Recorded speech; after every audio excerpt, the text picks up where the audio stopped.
Hi everyone, this is Olivia Blanchard, author of the Brand Builder blog and founder of the Redshare Group.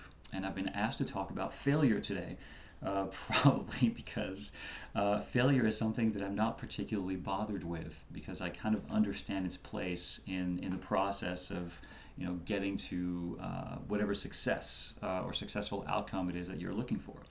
And I think I learned this kind of early on because I was a little bit of a screw up and I tended to throw myself into things without really thinking about about whether or not I was qualified to, even as a kid, and kind of bit off more than I could chew. And what I learned pretty early on, and what I kind of validated through my career, is that success is really the product of 10, 20, 100, 1,000, sometimes 10,000 failures. And the difference between the truly negative connotation of failure and the failure with purpose that I tend to kind of embrace and suggest that people embrace is that the first kind basically turns failure into an outcome. And the negative impression that we have when we talk about failure really isn't tied to the failure itself. It's turned to the acceptance or our acceptance of failure as the final outcome of whatever activity we were trying to do. So that's losing the game. It's giving up on a project. It's walking off the job, that sort of thing. And essentially, what we're talking about here isn't failure. It's actually quitting. We're letting failure dictate what we do next. Whereas purposeful failure, or failing with purpose, is looking at failure as a learning process. Basically, you don't really know where to go next with your project or your career or whatever it is. And you see that you have several doors ahead of you, and you can go through any one of these doors. Only one of them is going to lead you to the path of success that you hope you'll get to.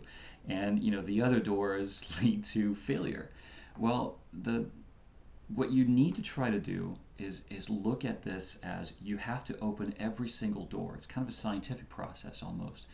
And you will understand why the successful door works a hell of a lot better if you go through all of the failure doors first and find out why they didn't work, why the project or your particular endeavor or activity failed when you went through that door, when you went and made that one choice, or when you decided to go on that particular path.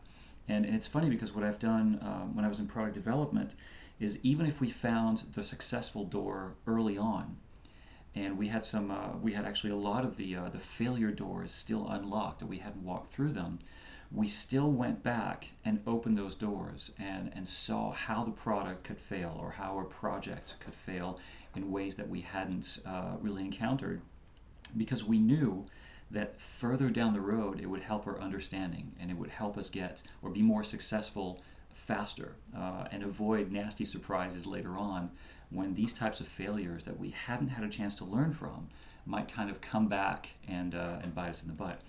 So my advice to you, because I don't want this video to be too long, is to not look at failure as a negative thing. I really want you to consider failure as not only just kind of like a haphazard learning experience when it happens, but to actually turn failure into a process, into a learning process where you fail as often as possible.